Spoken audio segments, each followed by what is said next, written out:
Hello and welcome to the Game Theory Podcast. I'm your host, Sam Vecenie. We're presented by CLNS Media. Today on the show, we've got good friend of the program, Cole Zwicker, around to talk about the NBA playoffs and some of the Nike Hoop Summit that he was at over in Portland this weekend, seeing all of the top prospects, both from the world team and from the United States. Cole, how's it going, man? How was your week in Portland? How was everything you got to see at Hoop Summit? And how are you enjoying the NBA playoffs so far? Yeah, it's just crazy to go from watching college basketball for 5 months to high school basketball for a week and a half and finally ending up at the NBA playoffs. Everything just, comes into perspective and it's glorious overall. But as far as week in Portland, I love the Hoop Summit. It's really well done. I've said this numerous times. It's put on. You get ridiculously good access, and it's an intricate environment where you can see these prospects really up close numerous times during the week. Obviously, this upcoming class, 2019 draft, isn't going to be as good as the last two classes for sure. It kind of rivals 2016,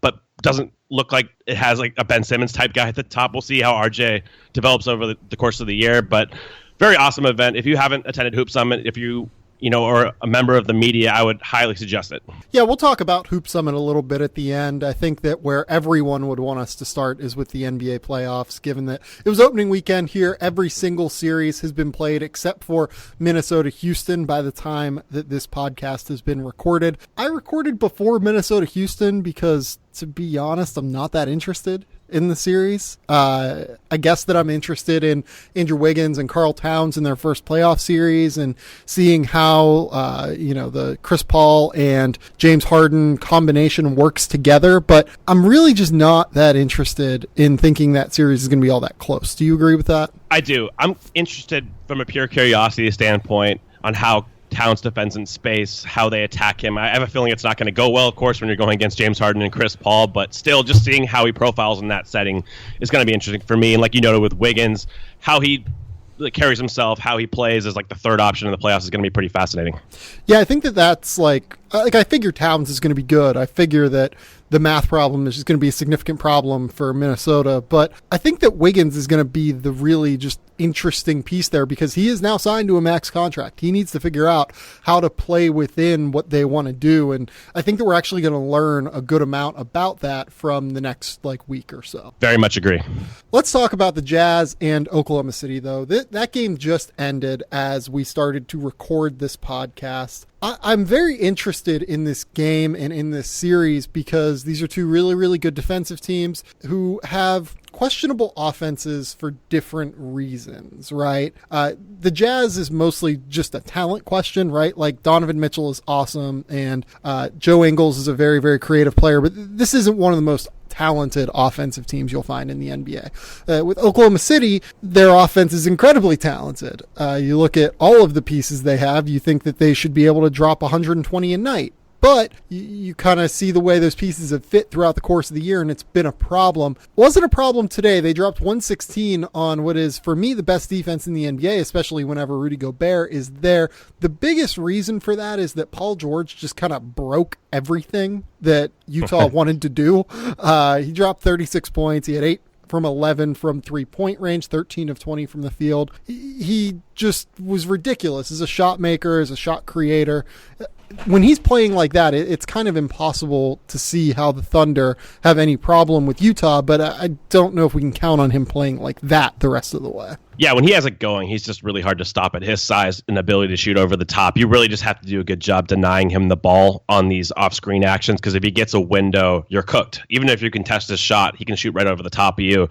He's not going to play this well for the rest of the series, but I think this just goes to the overarching issue for the Jazz is just they don't have enough firepower. Like Ricky Rubio took 18 shots tonight. He was second behind Mitchell there. If he's taking 18 shots, he's going 5 of 18 on these mid-range pull-ups, on these drifting shots. The Thunder are going to live with that. Well, it's what they want. Exactly. It's exactly what they want. And it's just tough because they don't have a lot of on-ball creation outside of Mitchell. When's the last time a rookie on a playoff team has been relied on to the extent Mitchell is to score and create? It's pretty ridiculous. Well, it's funny because we have one in Philly kind of right now, at least in game one, where Ben Simmons was so required to create everything. But no, I agree with you. Utah's offense is so predicated on what Donovan is going to be able to do. And let's be clear, he was awesome against Oklahoma City. He dropped 27 points on 22 shots. He had 10 rebounds. I think he had 3 assists and only 1 turnover. He did everything that could have been asked of him and more. The problem is that Utah, much in the same way that we talked about with Minnesota going against Houston, Utah has a math problem when Ricky Rubio shoots 18 shots in a game because he's just not a good enough three-point threat to really keep up with what Oklahoma City wants to do. And the one thing that I think Utah didn't take advantage enough of, I would say from the second quarter onward, they did it a little bit early, but didn't really keep going back to the well. They didn't take advantage of having Carmelo Anthony on the floor for Oklahoma City. They didn't put him out in space all that much. In the second half, what they did with Derek Favors was they tried to post him against Anthony, and I hate that idea because Melo can actually defend in the post. Put him in space, make him guard, make him switch and get on to guards, or make him cover Favors as a diver. Make him just guard out in space and make him the liability that you can make him defensively. Exactly. You want to get him in space, and you want Mitchell to be the primary ball handler there. Rubio is not going to have enough pull-up gravity. Melo's not going to carry. He's not going to make him pace. He's going to sag off. It's going to be easier to guard. But with a guy like Mitchell in a 1-4 pick and roll, let's say with Favors as the screener, with Melo guarding that action, that is what you want because you have to respect Mitchell's pull-up. Even Exum. Yes. I mean, yeah, even Exum to an extent, not as dynamic, of course, as Mitchell as a shooter, but he can definitely put more pressure on the rim than, say, a Rubio more effectively and finish there. Exum had some nice stints in this game as far as finishing. He also was really sped up at times, turned the ball over. Overall, though, it's gonna come down to Donovan Mitchell's Herculean effort as far as his scoring. It's going to have to even improve on this. I mean, of course, like Paul George probably won't have this game more than maybe 1 or 2 more times, if that. But overall, it's just he has to generate offense. I mean, Mitchell's key. Ingles is a great role player, and I think he can play much better than he did today. He wasn't that great defensively and shooting. You know, he knocked down some shots later in the game. I think he'll improve. There's just not a lot of dynamism around Mitchell. It just requires and it necessitates him to create at a level that we're not used to seeing rookies self-create. Well, what I loved about what Oklahoma City did defensively was, for a large swath of the game, it wasn't really the whole game. Eventually, they did move Paul George over to Donovan Mitchell at times. But what they did early on, especially in the first half and even a little bit into the second half, was they just had Paul George totally take Joe Ingles out of the game. They decided, hey, Ingles is their secondary creator.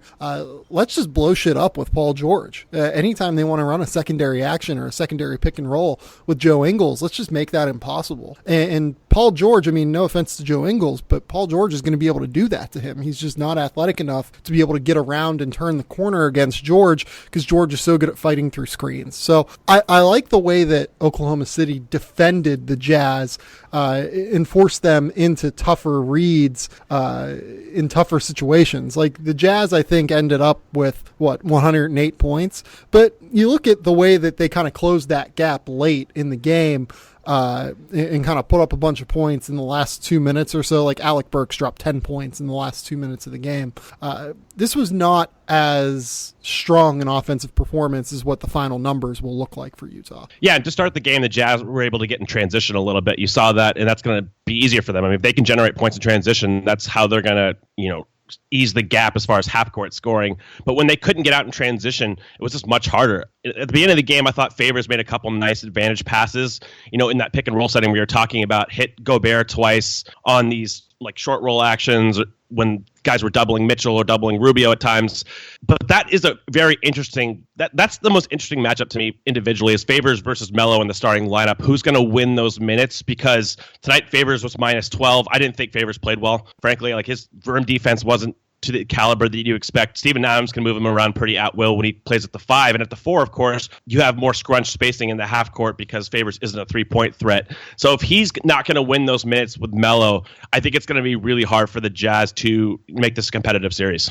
Yeah, I agree with that. The Jazz are a very good team. They're a very stout defensive team, but it's really difficult, I think, for them to really kind of get anything done in those scenarios. And you look at, Steven Adams, Carmelo Anthony, Corey Brewer, Paul George, Russell Westbrook, that 5-man lineup, they take the floor for more than any other starting unit in this playoffs will, right?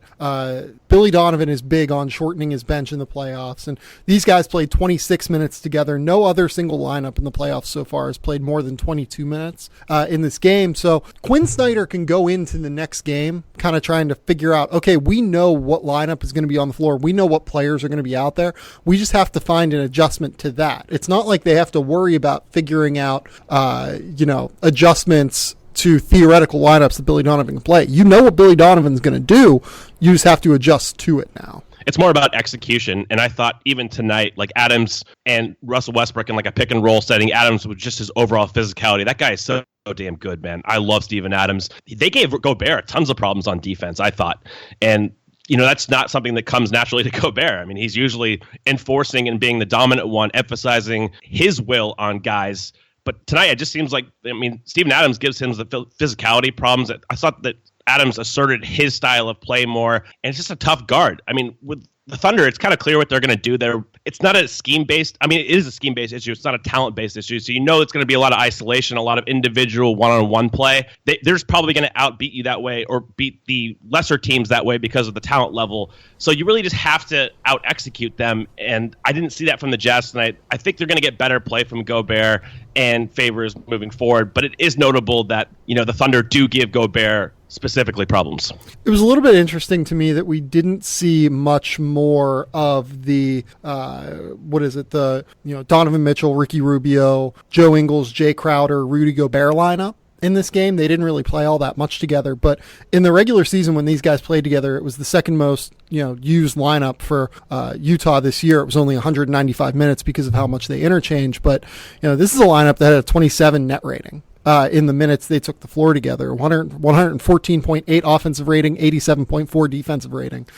That's the kind of lineup that I think actually matches up well with what Oklahoma City is going to try and do. I would like to see them play that lineup a little bit more.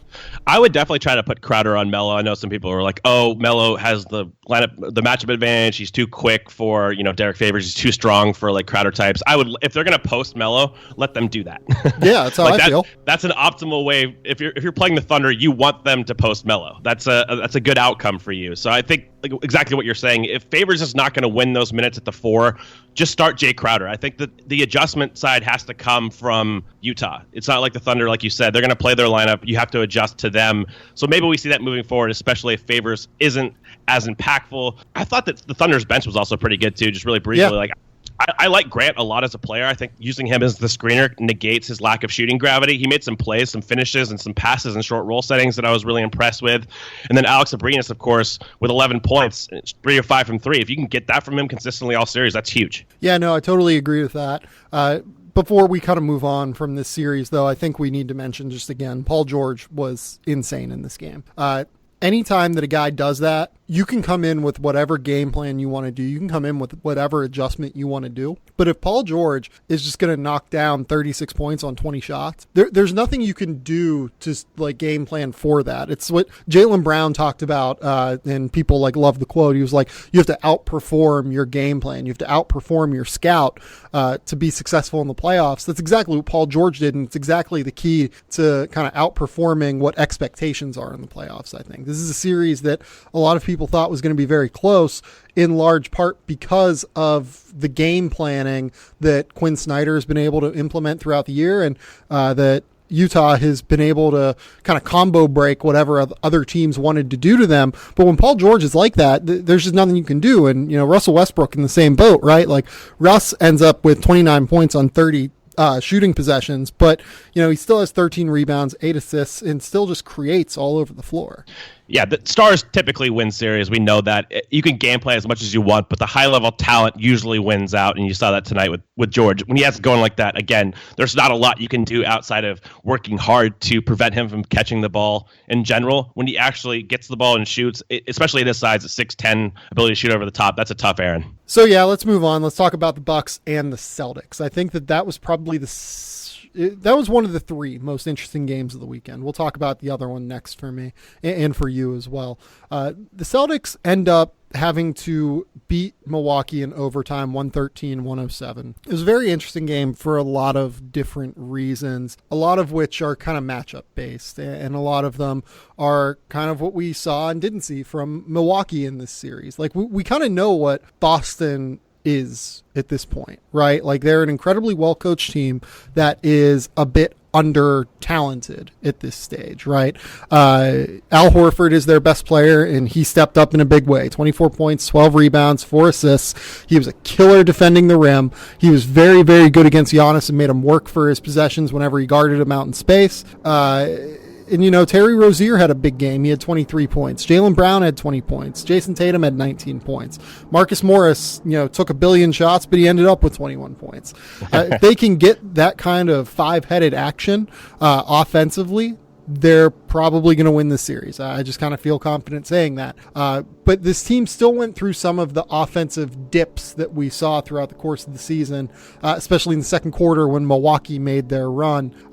They end up winning that quarter 30-15, and it was just hideous from the get-go for the Boston Celtics in that quarter. So you watched a little bit of this game from what you told me. What were kind of your takeaways in the last, I guess you said you watched the last 10 minutes or so, right? Yeah, I think overall, you just got to think about, if you're the Bucks, going to Giannis more at the 5. I know they did that down the stretch, but there's no reason not to in this series. It's not like if Boston starts Baines and Horford, fine. You're going to have certain offensive advantages. I don't get why that would prevent you from throwing out that lineup. I mean, you look at their bigs, like John Henson, Tyler Zeller. We're going to get into this philosophy talk later in the podcast about how we tie in draft evaluation to this, but Thon Maker he was a healthy scratch tonight.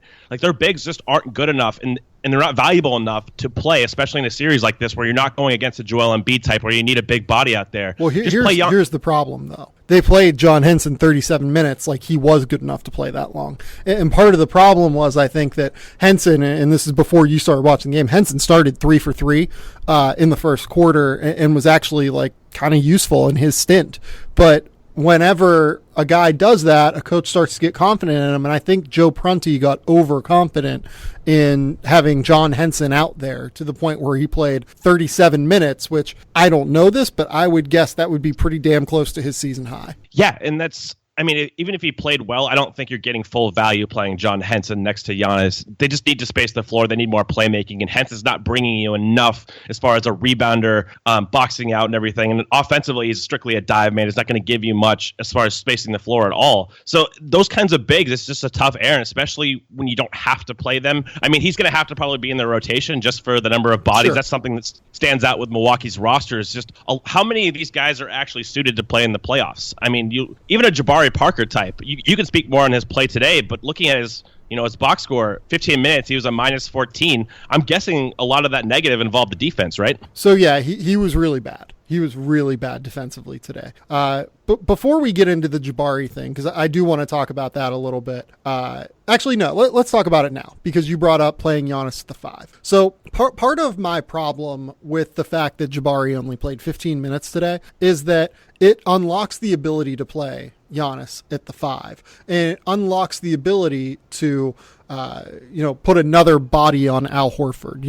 Jabari is giving up size to Al Horford, but he's not that much smaller than Horford to where he can't guard him one-on-one and at least just not get roasted. And if he gets roasted, you take him out. But Jabari Parker needs to play more than 15 minutes, even if he's playing poorly, just because it unlocks lineups with Giannis at the 5 where you can invert lineups much in the same way as we'll talk about with 76ers later, where they invert 4 out, 1 in, with the in being Ben Simmons. You can do that with Giannis Antetokounmpo. You can play a lineup of Chris Middleton, Tony Snell, Jabari Parker, and Malcolm Brogdon, for instance. That's a really interesting lineup to me that they can play for swaths of a game, as long as they can get the necessary defense out of Jabari. And even if you're not, I still think that's a better lineup than playing, Eric Bledsoe and John Henson the minutes that they played today.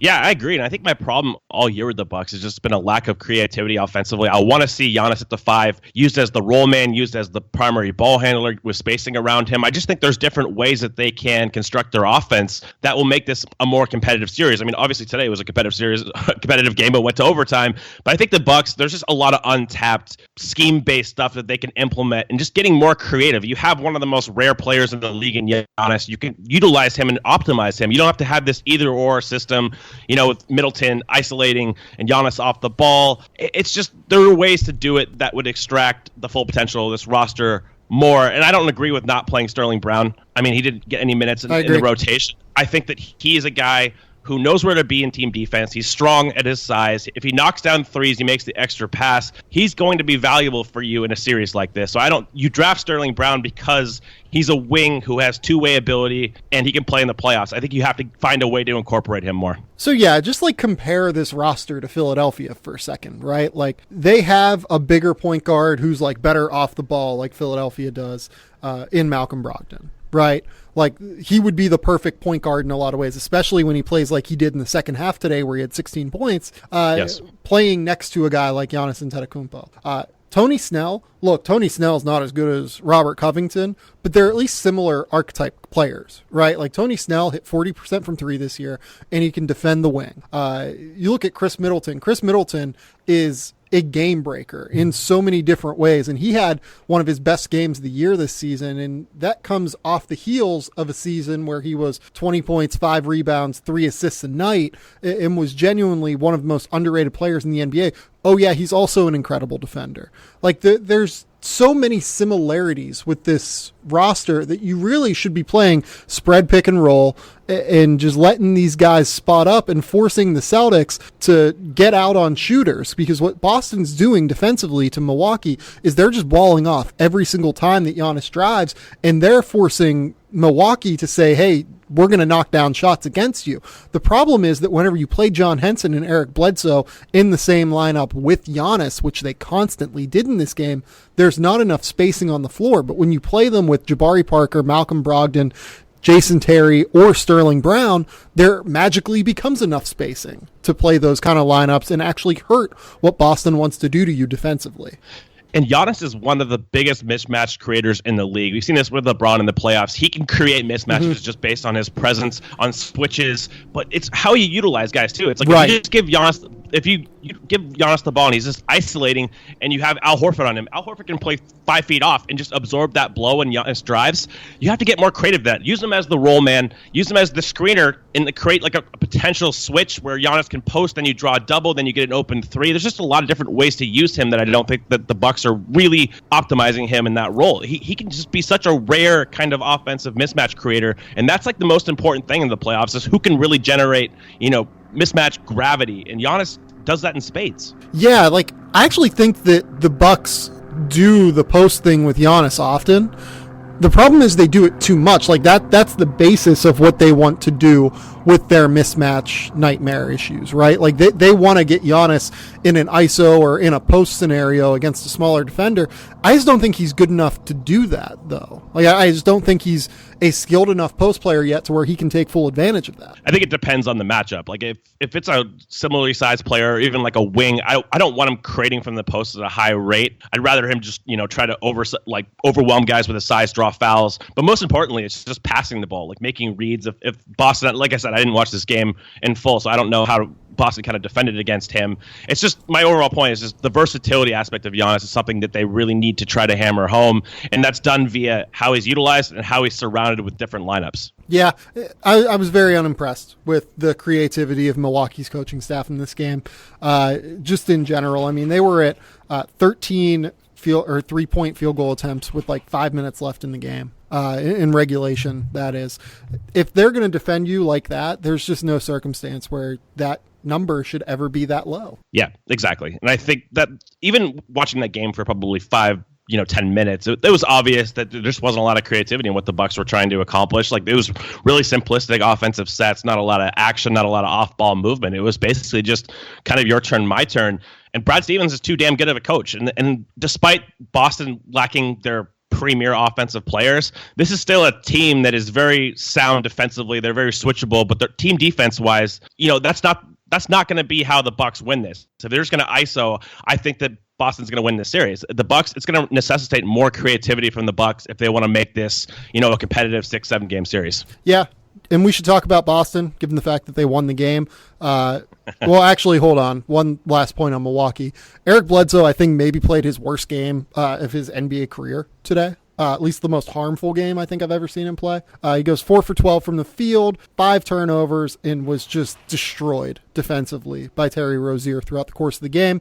That was not more evident at any point other than the last play of regulation for Boston when Terry just got him to go flying like 8 feet off of him with a crossover. And Bledsoe just stood there as Terry drilled a 3-pointer with 0.5 seconds left. I mean, if Bledsoe's not going to give them anything, I don't know what you do, because he's kind of an integral part of what they want to do. But it's a really hard situation, because he probably should not be playing, and he certainly shouldn't be playing 33 minutes if he can't really space the floor, he isn't going to defend. Those are the two things that you really need to do if you're Milwaukee in this series. Exactly, and that one play was just flat out embarrassing. If he's going to play that to that level, you have to just play Brogdon as the de facto point guard, get more size, more switchability on the wing with someone like Sterling Brown, like we've already talked about. If Bledsoe's going to have this kind of performance, you have to reduce his minute total and his usage. Let's move on. Let's talk about Boston. Boston ends up winning this game, goes up 1-0 in the series. Just a very Boston performance, I thought.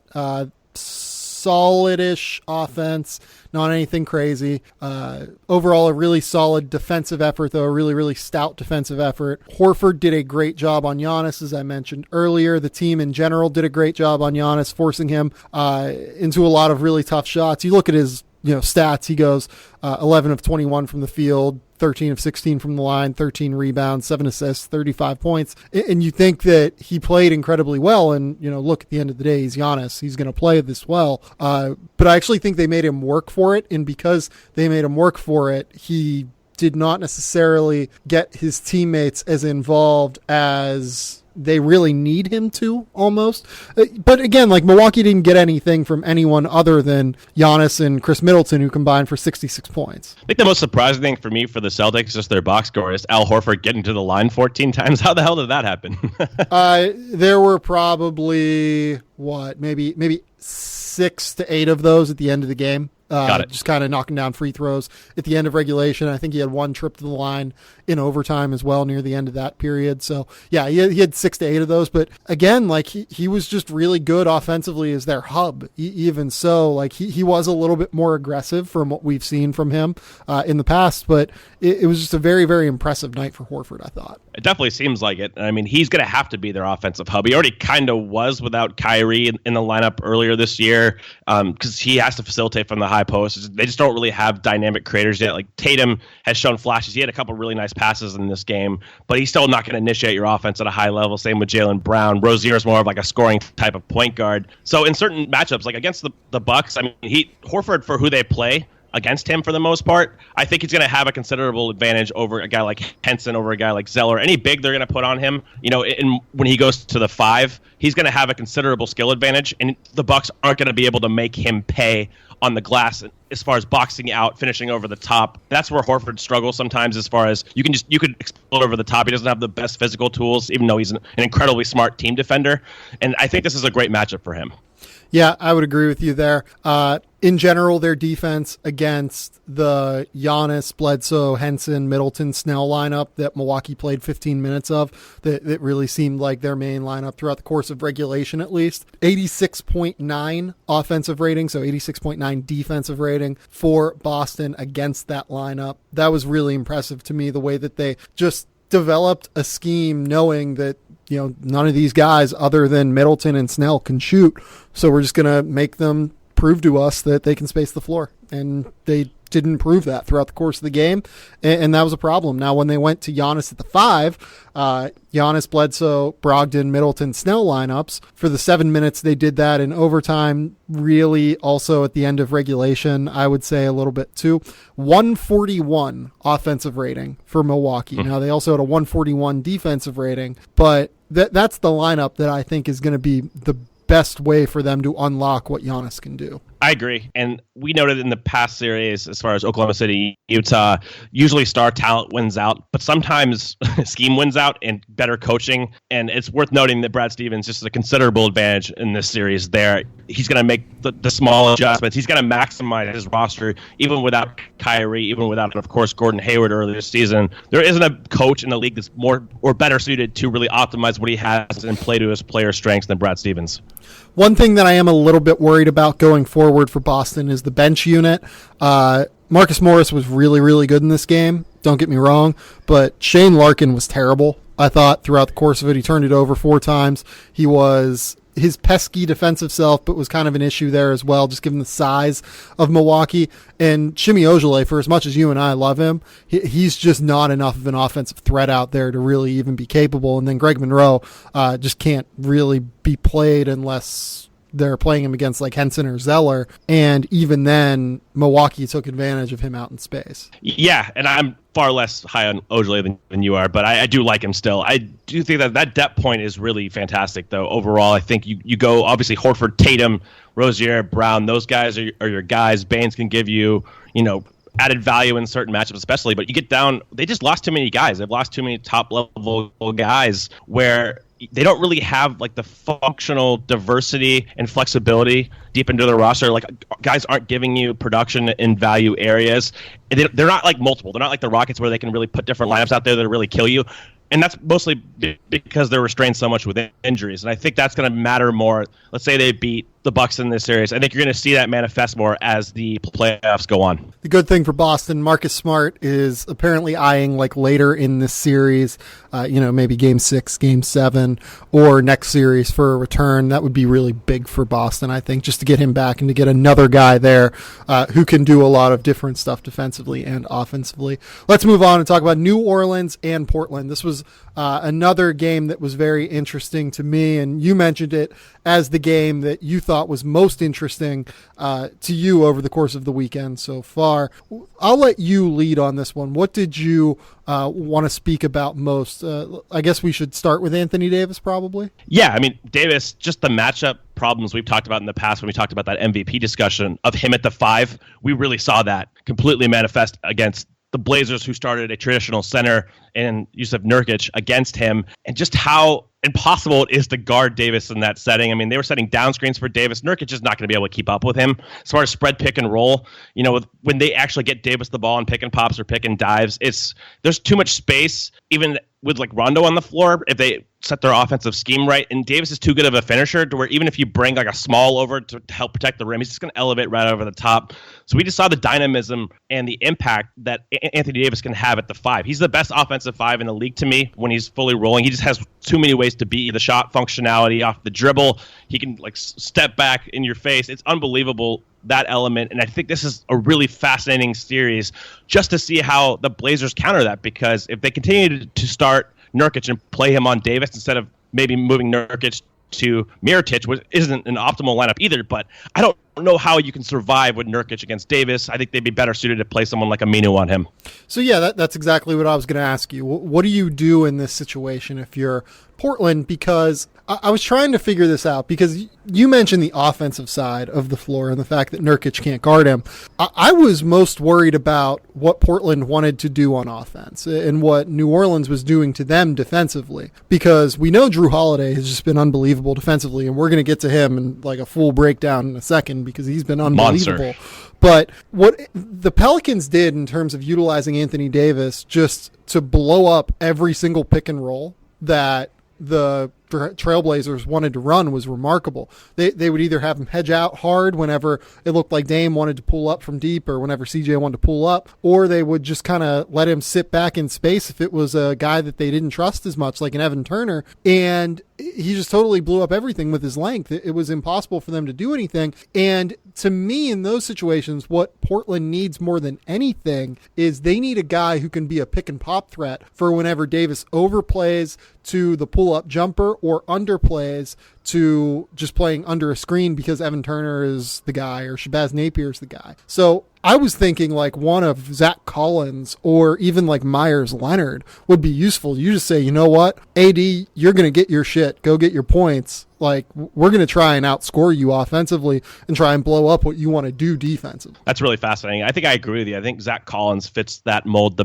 best. He's not an established above the break three-point shooter yet, but he at least gives them the threat of that will make Davis pay. Because I agree. I mean, his coverage against pick and roll, even when he was in slight drop coverage, he just was not allowing Lillard or McCollum to do anything. His length there, his mobility is just a huge asset. And I mean, you can involve Mirotic's guy, for example, in pick and roll, but then if Nurkic is in the game and Davis is guarding him, that's not a spread pick and roll, right? Because Davis can be around the rim. He doesn't have to give Nurkic a ton of gravity, so he can play make on the back line. So that makes it impossible kind of to deal with him in this setting at the 5 unless you mix and match your lineups and you get someone who can pick and pop, who's more of a threat to make Davis pay. But I think, honestly, even the Pelicans are going to live with Zach Collins shooting threes in this series. That's the interesting part for me is, like, I think that everybody kind of, I don't know if everybody really did this, but underplayed just the dynamic effect that Davis can have on both sides of the floor when in this kind of series. I mean, it's not just the talent level, it's also like the scheme-based stuff that he's involved in. He just makes it such a tough errand at the 5. That's why he's so dynamic there. Yeah, no, I totally agree with you. I don't, like, maybe you try and play Aminu as like a small 5.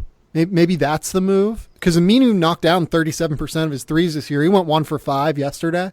But, like, you have to kind of, if you're in a situation where Aminu is your best bet as a 5, you just need to trust that he's going to knock down pick and pop threes as he's done throughout the course of the year. And really, over the course of the last 2 years, he's been pretty solid as a shooter. I just don't know if it's going to matter, and I don't know if AD is just going to wreck them in terms of the way that he attacks the glass. That too, and it's worth noting that Mo Harkless is kind of a big loss for Portland, low-key. Like, I think what you're saying is spot on. Maybe you start Aminu at the small ball 5, and someone like Harkless you move in because you can retain some of that size element. There was way too much Evan Turner in last night's game, frankly. I mean, they're not going to guard him. They don't care if he shoots threes. He was 1 of 4. They're going to live with that. He was a -6 overall in the game. It's just that if he's going to play make and he's going to be like a primary option, which he was a lot, I feel like, in the first half of last night's game, that's a winning formula for the Pelicans. Yeah, and you know what? Like, the crazy thing is, like, we're talking all this shit about, you know, this starting lineup for Portland. They played 21 minutes and had a 109 offensive rating and a 96 defensive rating. So, like, maybe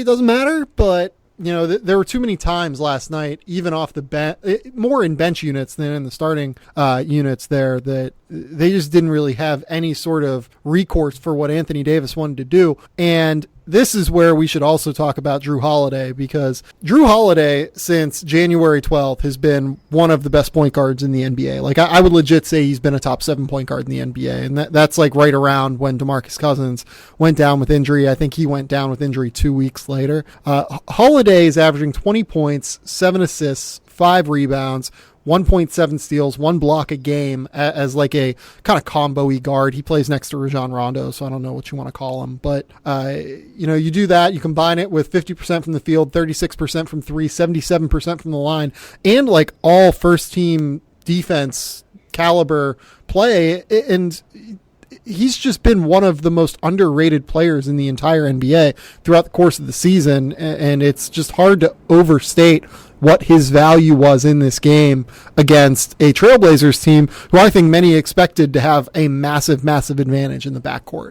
His defense down the stretch last night was fucking unbelievable. He made so many plays, like fast hands, just all physicality. Game, yeah, it was just, he's a gamer. He's an incredibly good player.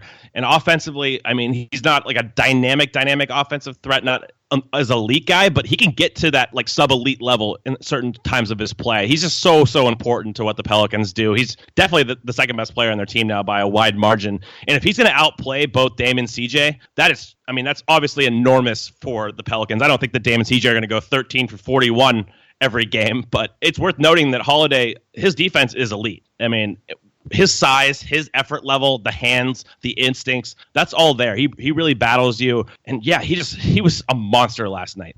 Yeah, I think that what this game showed more than anything is how Portland's offense really stagnates whenever Dame and CJ, even one of those two, struggle throughout the course of a game. Because Dame, I thought, was pretty okay in the first half, struggled in the second half. CJ struggled in the first half, was pretty good in the second half. The problem is, though, they need both of those guys to be dynamic weapons off the bounce, because part of what makes Portland's offense so good is the way that these guys can pull up from anywhere inside of 27 feet, because it just spaces the floor in such a remarkable way for the Blazers and for the rest of their guys. So I don't think they're going to play that badly, and I think this is probably just a one-game sample that people are going to overreact to. As long as those guys play well, and I think we saw it, for instance, in the last 5 minutes or 6 minutes of regulation when they both started to become dynamic players off the dribble. Dame always gets the credit for it from defenders, but CJ in particular does and doesn't at times because of all the attention paid to Dame. When CJ's got it going, it's just so hard for a team to guard Portland. Yeah, and they rely on them so much. I mean, Portland has a bunch of guys that are very good in their respective roles. Like Ed Davis is really good at what he does, diving quickly to the rim, getting on the really offensive glass. Yes, he was. And I think even Zach Collins is good in his role, even as a rookie, if you don't ask too much of him. But there are a lot of those guys on this roster. It was kind of interesting that Portland employed Wade Baldwin as kind of this Drew Holiday stopper. I think it was the end of the first quarter, and Holiday absolutely dusted him. I think it was twice in a row. And so you see Terry Stotts experimenting a little bit with lineups, how they're going to match up with Holiday. You know, Shabazz Napier doesn't have the kind of size or length that Wade Baldwin does, but I don't think Wade Baldwin is ready for that challenge. So we'll kind of see how Stotts adapts over the course of the series. But it is worth noting what you said stylistically with Portland. Their dynamism as far as Lillard and McCollum off the bounce, that is who they are offensively. If they're not the second and third best players in these games, or maybe like the top 4 player, Dame has to be the number 2 guy, I think, for sure. But if they aren't at that level, you know, because Davis is going to be 1. Davis is going to be the best player in the series. They have to be able to match him somewhat. Yeah, totally agree. Let's move on and talk about Pacers Cavs real quick before we get into a quick advertisement break. Pacers go into the Q and win by 18. They were up 19 in the first quarter. It looked like Cleveland was going to make a nice run in the third quarter going into the fourth quarter. They really kind of D'd up in the third quarter and made it so that Indiana was really struggling. And it looked like, you know, after Lance gets like a flagrant foul call that maybe they're going to fall apart, but they just poured it on in the fourth quarter. Victor Oladipo was great. I think Bojan was really good. Miles Turner played his best game in a while for Portland. It was a very for Indiana. I'm sorry. It was a very impressive game for the Pacers in general on both ends of the floor. It was just a very professional performance. I thought it was a nice microcosm of both teams this year. The Pacers really get the most out of that roster via just competing. They try hard. That's a McMillan principle as far as just effort level. And the Cavs, they float way too much. Everybody's talking about this switch. I don't know if you can just flip a switch if you're not super talented. Like, of course, if the Cavs score 80 points and they go 8 of 34 from 3, they're not beating anybody. I mean, they're an offensive team that they rely on spacing the floor. They rely on three-point shots. And some of that's random variance. They missed a lot of open shots today, even though I did think that Indiana did a good job closing out to these guys with high effort most of the time. But there's a lot of makeable shots that the Cavs missed. But if they're going to put up 80 points, even the Pacers can beat them. Yeah, I guess that here's my thing with the Cavs. So the Cavs' offense today was terrible. Like, just in every way. It was absolutely awful. LeBron James ends up going for a triple-double, 24 points, 12 assists, 10 rebounds. I felt like he didn't really ever kind of shift into that second gear that he does typically. You know what I mean? Like typically he has that next step that he just shifts into in the fourth quarter and goes wild. He didn't really do that in this game. But even beyond that, you know, you look at the way this team shot, they were 8 of 34 from behind the three-point line, 23.5%. It was worse than that for a majority of the game as well. I think Kevin Love hit a couple late. J.R. Smith hit at least one in the fourth quarter, if I remember correctly. This was a good J.R. game as well that they've kind of wasted now, too. The Cavs just don't have the ability to weather bad shooting nights, though. They just don't in any way because their defense is not good enough. Now, you know, I think that their defensive rating in this game is going to be something like 101, 102. It really wasn't that bad. It was quite good overall by their standards, but they fell behind the 8 ball in such a significant way, especially in the first half where they had a 110 defensive rating against them, that it really became an issue as they tried to come back where they had to play perfect basketball. And it becomes this thing with Cleveland where they've continued to just not show up early in games. You saw it against Philadelphia, 2 weeks ago or whatever. And it's a significant problem for them going forward. They can't win games based on their defense. They can't weather bad shooting nights. They have to be on it every single night. This team is not good enough to just kind of float against Indiana and then turn it on late and go. And I also think there's some schematic issues. There's some matchup problems for Cleveland as far as starting Jeff Green. That allows Miles Turner to guard Green, and he's not on Love. So you get the more mobile Thaddeus Young guarding Love on pick and pops, neutralizing him a little bit more. Love only had 8 shots in this game. I think that's important. And some of that's a microcosm of just, how they're being defended in these certain matchups. Like, if you can allow Miles Turner to guard Jeff Green and Jeff Green goes 0 for 7, and you're not putting him in pick and rolls, you're not forcing him to make decisions and recovering out to a Kevin Love type. You're just neutralizing so much of your own offense because Kevin Love's floor spacing is an integral part of this Cavs team. And I think that is something you have to counter. If you're Cleveland, you have to look at different lineup options and see, how do we get Turner in a pick and pop? How do we optimize Love shooting? I just didn't think they did a good enough job today. This is something Bob Voulgaris brought up on Twitter that I thought was really interesting from that lineup schematic perspective, right? It's hard for this team to have a competent floor spacing lineup on the floor at the same time that they have a competent defensive lineup on the floor, because you can have LeBron James out there, as you're always going to have. You can have a guy like Larry Nance out there, who I think is probably their second best defender overall. Then what do you put around those two guys if you want to have them defend? Like, do you keep Kevin Love in? I think it's going to be tough for you to play Kevin Love and Larry Nance together and be able to keep a competent defensive lineup mobility-wise on the floor. Do you play George Hill and J.R. Smith or Rodney Hood? Both those guys lose players off the ball all the time. It's hard, I think, for them to really put together lineups that are going to be able to play both sides of the floor in the way that LeBron James wants them to play. Definitely agree with that. As far as they have a lot of one-way wings like Rodney Hood. If they're making shots, Jordan Clarkson, Jose Calderon, they're valuable. But if they're not making shots, they're not giving you much defensively. At least someone like Kyle Korver is a good team defender. I would honestly think about starting J.R. Smith. It's a problem. Okay, yeah. So how significant is that? Well, I think it's significant to what they want to do, but he was on a minutes restriction for game one, and we'll see where it goes from here. I don't really think we have like a great indicator yet, because he just has like right foot soreness, I guess is what it's being phrased as. But he's also old. There's not another way to put it. So is he going to be able to defend whenever he's on the floor with this right foot soreness? Yeah, it's a good point. If he's healthy, I would think about starting him and J.R. Smith in place of Jeff Green and Rodney Hood, and just getting at least guys that are better team defenders at certain times. JR loses focus for sure, but so does Rodney Hood and Jordan Clarkson, and just being able to fill that shooting dynamic, because you have to get shooting on the floor with LeBron. That's how, him surrounding by shooting is going to beat the Pacers, in my opinion. Like, that should be the focus, is getting as much floor spacing out there.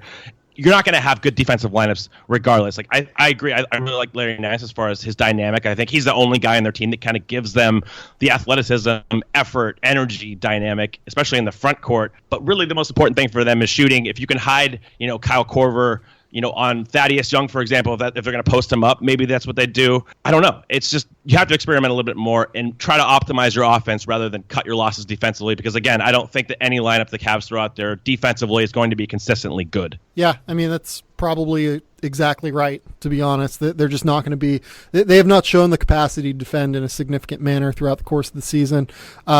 The Pacers starting lineup in this game was ridiculous. The Collison, Oladipo, Bogdanovich, Young, Turner lineup, 40 net rating in this game. 95.2 offensive rating, 55 defensive rating. And I think in large part, we can feel confident that the reason for that was due to a faulty, poor shooting night. But also, this was a Cavs team that just did not bring it in the significant way that they have to bring it every single night. They turned the ball over 16 times. They really stagnated, and I think that they let their shooting kind of infiltrate the rest of their play. And this is a team that, as we've said, is just not good enough to let that happen. Agreed. And I think that, again, we have to give the Pacers credit for just actually bringing it. They have all year. It's not like they have the most talented roster. I thought even Darren Collison played well. He only had 6 points and 6 assists, but I thought, a lot of defensive plays he made. He stripped LeBron once. He was aware. Oladipo plays his ass off, and we see Oladipo especially, like the dynamic of the three-point shot for him and how he can decelerate off the dribble and shoot pull-up threes now, huge. You have to guard him. You have to respect his shot enough to where that opens up driving lanes as well. His improvement this year has just been ridiculous, and I think everybody that hasn't gotten to see him consistently this year, including myself, is seeing that on the biggest stage possible. Like, if he's going to play at this level, he can be the second best player in this series by a long shot potentially, depending on how Kevin Love plays. So that's crucial for the Pacers, especially if they end up upsetting the Cavs. I'm not sure if the Pacers will get a lot of credit from mass media as far as predicting them to win, but if they're going to compete every night and Oladipo is like a pseudo star or like a full-fledged star, that's relevant. That's important. Yeah, and the other guy that I think kind of gets thrown under the mat a little bit with the Pacers. Really, there are two guys, but like Thaddeus Young has been really good defensively throughout the course of the year. Yes. He was plus 23 in this game. He only scored 7 points, but he did a great job just kind of dealing with everything that the Pacers asked him to do on that end in terms of gap defense, in terms of helping out on 3-point shooters. They matched him up against LeBron occasionally, not always, but sometimes here and there. They had Bojan that also played on LeBron a decent amount as well, and he's really improved a lot on the defensive end to where he's no longer just a straight up liability. Like, you can play Bojan and you can trust him to not at least, screw things up. He was okay when he was matched up against LeBron in this game, insofar as anyone can be okay against LeBron. And he only goes for 15 points on 17 shots, but he was an integral part of what they did in this game because he's so creative and he has no fear. I mean, you see the way he plays in international competitions. You see the way he's played in the playoffs over the course. For instance, even last year, the guy is just fearless, and that helps so much in a setting like this. He's decisive as well as the rest of these guys. Like, that's what you see. There's not a lot of hesitation in their games. And, Bojan, he has that positional size at 6'8", 230. That really helps as far as he's not going to be a defensive liability size-wise. I mean, lateral agility, speed, yes, to an extent, but he competes hard, and he has the size to at least counter some of these actions that the Cavs throw at him. Well, Cole, here we have a problem. 66% of men lose their hair by age 55. But the thing is that when you start to notice hair loss, it's too late. It's easier to keep the hair you have than it is to replace the hair you've lost. Why do guys, though, turn to weird solutions when they can turn to actual medicine and science? Well, I've got an answer for you. It is forhims.com. It is a one-stop shop for hair loss, skincare, sexual wellness for men. Thanks to science, baldness can be optional. Hims connects you with real doctors and medical grade solutions to treat hair loss. There's no waiting room, no awkward doctor visits. You save hours by going to forhims.com. And anytime that you're saving hours throughout the course of your day, you're making money, basically. It's so easy. You just answer a few quick questions. Your doctor will review and prescribe what you need. The products are then directly shipped to your door. This stuff is really great. It's not snake oil. It's not, fake mojo. I can endorse it for you. It is absolutely fantastic. And if you order now, my listeners are going to get a trial month of Hims for just $5 today, right now, while supplies last. See the website for full details. This will cost hundreds of dollars if you went to the doctor or to a pharmacy. Go to forhims.com/game theory. That is forhims.com/GAMETHEORY.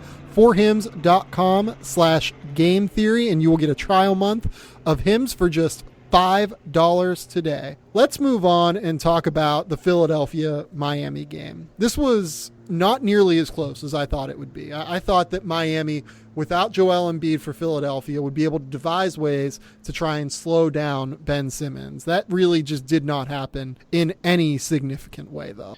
It definitely did not, and of course, the Sixers shot the hell out of the basketball, 18 of 28 from 3, but they have dynamic off-movement shooters. Like J.J. Redick, Marco Bellinelli was ridiculous, 25 points on 17 shots, 4 of 7 from 3. Those guys can run off screens at high speed. They are always a threat, and that's the kind of people you want to put around Simmons. The kind of players is the guys who will move off the ball, create passing angles. Simmons is always going to find those guys. So that they get optimized in that system. I think what Brett Brown does overall, he plays to his players' strengths. But overall, yeah, I mean, Simmons with the ball, Simmons with spacing, that's going to be hard to guard. And we saw, again, with Miami, kind of the matchup predicament of, Whiteside only played 12 minutes in this game. He was a minus 16, and you can definitely see that on the floor. Like, Kelly Olynyk was Miami's best player, and he's more impactful in this series than Whiteside is because he can space the floor offensively. He can actually do things with the ball, and without Embiid on the floor, you don't need Whiteside's size, and he's not good enough offensively to negate, the playing Ersan when Brett Brown came out of halftime, played Ersan out at the 5. Yeah, that's death for Whiteside.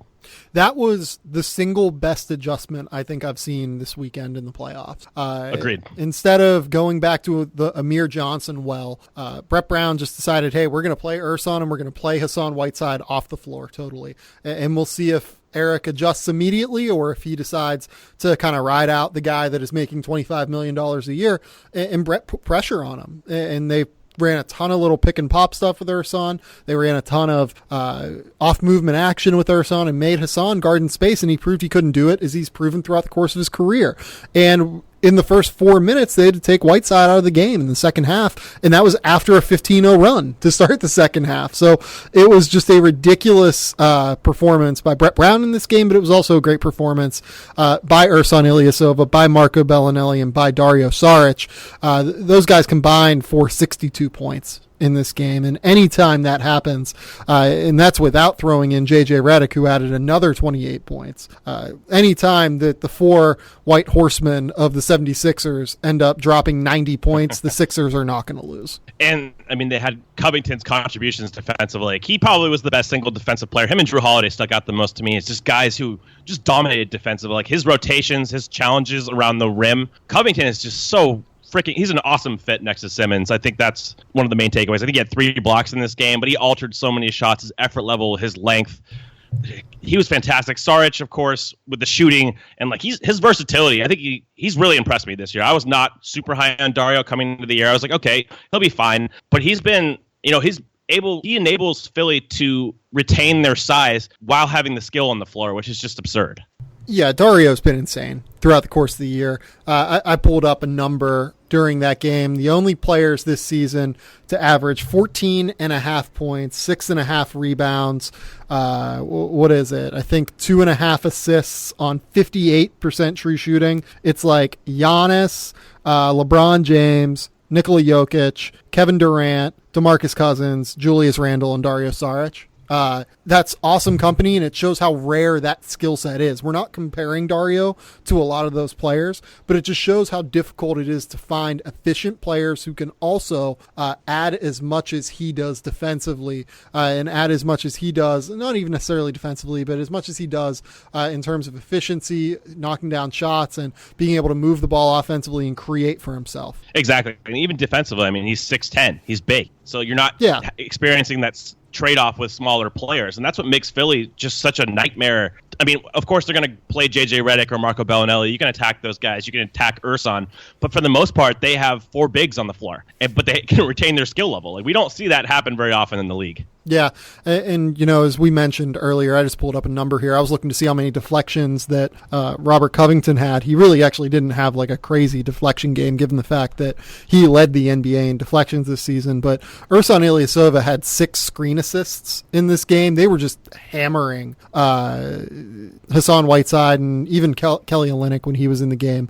in pick and roll action with Ben Simmons and with Ersan. So it was a very, very impressive performance. It was a very smart performance for what the 76ers wanted to do. Now the question is, how does Miami respond? There's been a lot of discussion over the course of the last year, really, but especially yesterday. What is the best way to defend Ben Simmons? Do you try and crowd him to be able to take away passing lanes and force him into tougher situations with the ball in his hands, or do you try and just sag off of him and kind of goad him into shooting the basketball?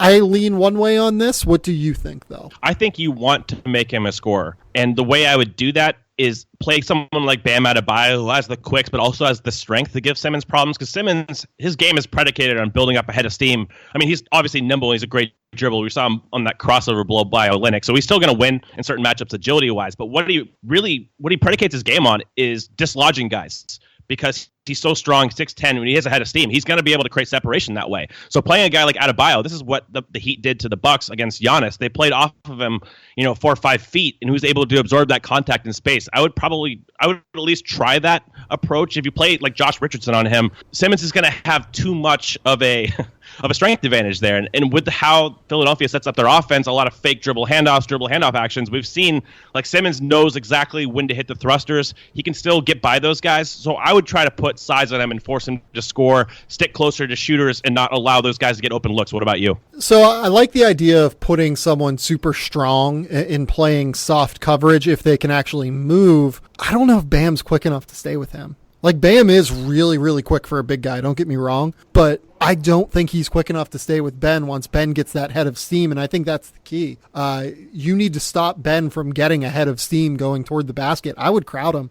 I would play tough. I would force him, if he wants to become a scorer by blowing by me and, using his hips and using his ability to change directions to get past me, I'm okay with that because I'll have a help defender coming around, but I would try and crowd him. I would take away passing lanes and I would see how he reacts to that, especially given the fact that he's been relatively turnover prone this year. Like, this is not a guy who you can't force into making poor decisions. I think you actually can, and that's the way I would go about it. Yeah, that's interesting. I mean, when you surround him, it helps if Philly plays if they play Amir Johnson next to Simmons, that helps because that's where the help can come from, right? But when they go to that Simmons 4 spacing look, that's what makes it really tough because if you send any kind of help, he can pass over the top. He usually recognizes those actions immediately. Yeah. He does get a little cavalier with the ball, but God, I don't want to give up open threes to Philadelphia. They're too dynamic as far as their spacing. Getting Urson and Bellinelli for what they did.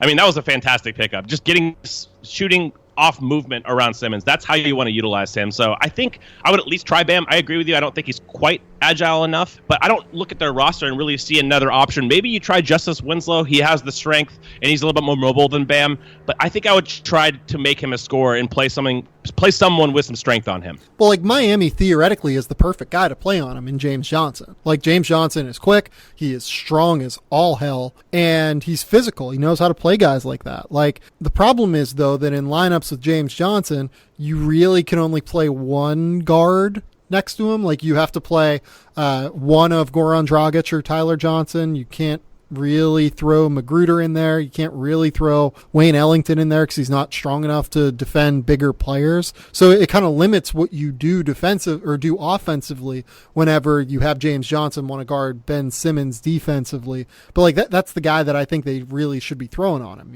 Yeah, that's a great point. I totally overlooked Johnson. I think that's the kind of physical matchup with the quickness. It's going to be fascinating because I think Kelly Olynyk was Miami's best player yesterday. Offensively, he was the only one that was able to it was mostly pick and pops, but he was able to attack guys off closeouts. I think they need his spacing in the game. So maybe you start Olynyk at the 5 and Johnson, you put Johnson on Simmons and you just say, Olynyk can guard, you just put him on Ursa and you're like, okay, well, he'll just stick as close as possible to him. We'll just play off coverage on Simmons. Maybe that's how they approach it. I think that's what they have to do, though, is you have to force Simmons to be a scorer, in my opinion. I don't think he's a crazy finisher. He still takes too many running shots as far as not getting all the way to the rim at times. So force him to take those kinds of shots. I think that's the way you beat Philadelphia. Especially without Embiid. I think that's exactly the way you approach it. So let's talk about the Raptors Wizards. Let's talk about these other 2 series really, really quickly. Raptors Wizards, I think that the biggest takeaway is just the Raptors being mentally tough enough to get past whatever it is in their head to win a game 1 in the first round at home for the first time in franchise history. This is the best team at home in the NBA during the regular season, and Washington gave them all they could handle throughout this game. This was a 1-point game going into the fourth quarter. It was mostly pretty tight near the end. They pulled away a little bit with some free throws, with some, tough shot making down the end, especially Kyle Lowry made a big one. So I think that Toronto is probably going to win this series in 5 or 6, but, Washington gave them issues at least. For sure. And I think one narrative about the playoffs is like depth doesn't matter as much, but sometimes it does. Like when you're the Raptors and their bench was freaking awesome. Like CJ Miles off the catch was fantastic. Daylon Wright was great as far as, getting to the rim, making some high level passes. They have depth that actually works in the playoffs too. Like their bigs, like Siakam, can give them a little bit of defensive versatility. I thought that Lucas Nogueira was fantastic yesterday in the 9 minutes he played defensively. Baby. Baby. And then Jakob Poeltl was solid. So they have depth too. It's not just like they have like a 6-man roster. They can go to 8th to 9th to 10th guys and they can still give them production, which lets them play like Jonas Valanciunas 23 minutes yesterday. OG Anunoby played 22 minutes. So they have the versatility. They have the playoff caliber depth that might matter in a series like this. Well, what depth does in the playoffs? It's not that, you're using depth to run out these just bench lineups, although we'll talk about that in a second with Washington. What depth in the playoffs allows you to do is it allows you to get over poor shooting nights or poor games from your starters in a better manner. And it allows you to more versatilely match up with adjustments that other coaches are going to bring to try and stop your best players. So in this case, Toronto has a lot of very versatile weapons who, much in the same way that you just mentioned, like them being playoff caliber players, that's exactly right. You know, CJ Miles is a floor spacer who can cause a lot of issues for a team if he gets hot. DeLon Wright can play 1 through the 3 due to his size and allow you to, you know, kind of cover a lot of holes if someone isn't playing well. Siakam can play the 4 and the 5 and feel pretty comfortable. Norman Powell barely played yesterday, and he's barely played down the stretch of the year, but he can at least be useful as a body to throw at tougher offensive players because he's so physical and long. Their depth is so critical to what they do because it allows them to match up in a variety of different ways with opponents. Exactly. We've talked about in the past the importance of being multiple, being versatile as far as what lineups you can throw out there. And I think the Raptors have a very versatile lineup, a very versatile roster. On the Washington side, John Wall was ridiculous in this game. He was absolutely the John Wall that I think we could have expected and could have most expected in games like this or in any game, really. Bradley Beal, I thought, was okay. Didn't really just knock down enough shots, but you have to assume that Bradley Beal is going to knock down shots at a certain level. Otto Porter was not great in this game. I didn't think Gortat was great defensively. What were your overall thoughts of what you saw? Also, I want to mention real quick, Kelly Oubre was terrible in this game. But like, what were your overall impressions of what you saw from Washington? I think the matchups, again, are kind of fascinating. Toronto started OG Anunoby. He was guarding Bradley Beal and kind of getting physical with him and preventing him from getting to his spots off screens. I thought that was a really sound strategy because OG can stick close enough. I mean, Bradley's faster, but OG's length really matters there. They ended up swapping OG onto John Wall, and I thought actually Wall beat him pretty repeatedly in space. He was able to reach from behind it and strip a couple balls, but I think that's the matchup that kind of intrigues me most. The Raptors had DeRozan on Otto Porter. DeRozan's not the most high-level off-ball defensive player. I think that early in the game, Wall hit Porter relocating to the corner for a 3, and DeRozan had no idea where Porter had relocated to. So I expect Porter to play better in the future, especially if DeRozan's going to guard. I'm not saying DeRozan's like a ridiculously poor defender, but he's not certainly a great defensive player. So I would expect his play to improve, but just the OG kind of what they do with that wing as far as guarding Wall versus guarding Beal, that's really interesting to me. What do you think about that?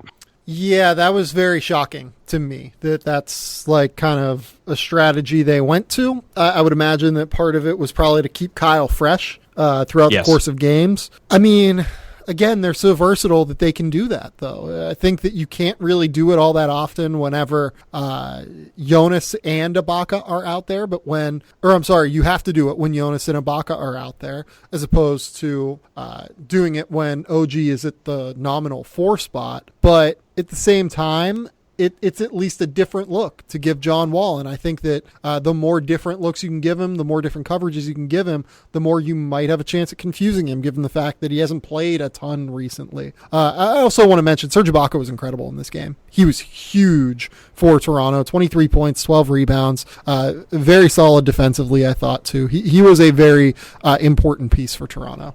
Agreed. And then Mike Scott had good minutes off the bench, I thought, for Washington. Yep. He was able to do some stuff as a cutter, as a floor spacer. Right? We didn't see any three-point shooting for him, but mostly how he moves off the ball. They're going to need better play. You noted this from the top. Kelly Oubre is going to have to play better. He's integral to what they do, especially if they have to downsize. They play, Otto Porter at the 4. Oubre is usually the guy who slides it on the wing. They need better play from him. He's not a super high IQ guy. I thought one of the charges he had yesterday was just abysmal. Like, he could have just stepped around the guy and laid it in. He just runs right through him. You can't have that kind of play in the playoffs. You need more contributions across the board. I do think Otto Porter play better. Hopefully Bradley Beal will get more open looks and just take more high-quality shots. We'll see how that goes. But this is going to be an interesting series. I do think the Raptors are more versatile. They're more talented. The Wizards all year have just left me wanting, not just in terms of effort, but just approach. We'll kind of see what they do. You mentioned the bench unit from the top.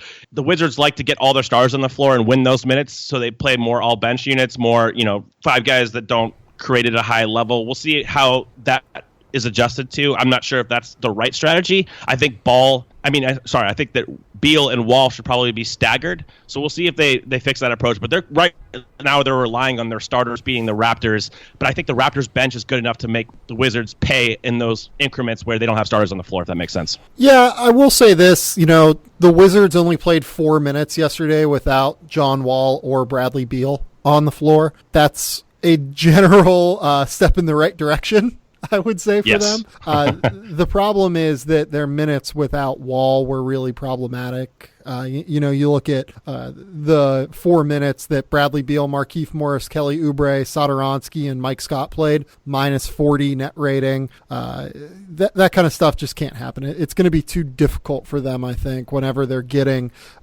zero production when John Wall is off the floor. Agreed. Let's, real quick, I just want to note this because it's funny. Houston is up 7 at halftime against Minnesota, and Andrew Wiggins has taken as many shots as Karl Towns and Jimmy Butler combined. Naturally. Derrick Rose has taken 8 shots, and Jimmy Butler and Karl Towns have taken 11 combined. No. Maybe I won't watch this game. We'll see. The fact that it is a 7-point game is miraculous, and the fact that it's taken a 20-point Clint Capella first half to get to a 7-point lead is miraculous. Yes, it is. Golden State and San Antonio, I'm not interested in this series at all. San Antonio just does not have the horses to keep up with this without Kawhi Leonard. And I really loved what Kerr did going big. I thought that was a really interesting play in letting Durant kind of initiate the offense in 3-5 pick and roll. But just what it allowed them to do defensively. Created a mismatch every single time on offense. Oh, yeah. Basically, they had Patty Mills start on Klay Thompson, and it's okay, we'll just run Klay off a screen. If you switch, we'll get another mismatch with Patty Mills. The size element, they're always going to have a mismatch, and they run plays to get them at times, at least when they have to. You have Durant shooting over the top. It's just impossible to stop. And then defensively, what it allows the Warriors to do is play someone like Iguodala on DeJounte Murray, who's not a scoring threat, not a shooting threat, and then he's a generational kind of help defender. So is Draymond, of course. But the personnel just does not add up in this series. There's not enough guys the Spurs have that are two-way guys. You can't play Mills heavy minutes because the size disadvantage defensively is too great. You look down their roster, this is a horrible series for DeJounte Murray, who's usually one of their better guards, because the Warriors aren't going to guard him, and they're one of the best teams ever when they don't have to guard somebody. If they know you can't shoot, that's playing right into their hands. So you look down their lineup. I think that Derek White, honestly, he had some pretty impressive minutes to me. I think that's a guy that maybe the Spurs should try more. Yeah, the hilarious part, though, is that you so badly need DeJounte defensively, because if they're playing so big, you need him to be able to guard the point guard. And you need to be him at 6'5" with a 6'10" wingspan to be able to guard at point of attack, where he's actually developed into one of the best players defensively in that role in the NBA. So it's just one of those cases where the lineups that San Antonio has, they just don't match up well at all with what Golden State is going to do to them and create problems for. Exactly. Without Kawhi, they just don't have the lineup flexibility, and just it doesn't mesh well. Usually the Warriors are obviously going to be the more talented team, but when they also have a dynamic kind of schematic advantage, you're screwed. Yeah, no, I agree. The Kawhi thing is weird to me because Pop just keeps talking about asking Kawhi and his group about being healthy and all this. That is not great, I feel like, for their relationship. No, it's not. It's again, that story and the Fultz stories were just two of the most bizarre stories you'll hear in the NBA over the last decade. I'm not going to jump to any conclusions with Kawhi. If he's not healthy, he doesn't feel like he's healthy enough to play, don't play. Don't risk yourself. We've seen that now. Don't come back early, risk injury. And they're not winning this series regardless. People are saying Kawhi is selfish. We don't know the circumstance. We don't know the facts specifically. But as far as what has transpired with Popovich, I totally agree with you. It's very, very awkward. Yeah, no, I don't know. I don't know what's going to happen there. We'll see. He's been ruled out for the playoffs, though, according to Shams Charania. The fact that game is only a 9.5-point spread right now for Monday is bananas to me. It is totally crazy. Let's move on and talk about something real quick. We've been talking about the NBA draft on this podcast with Cole all year long, and the playoffs are kind of the barometer, I think, for the way that the league is going and the way that teams are trying to match up schematically with each other. And the big takeaway from the playoffs so far is that you need to be able to space the floor.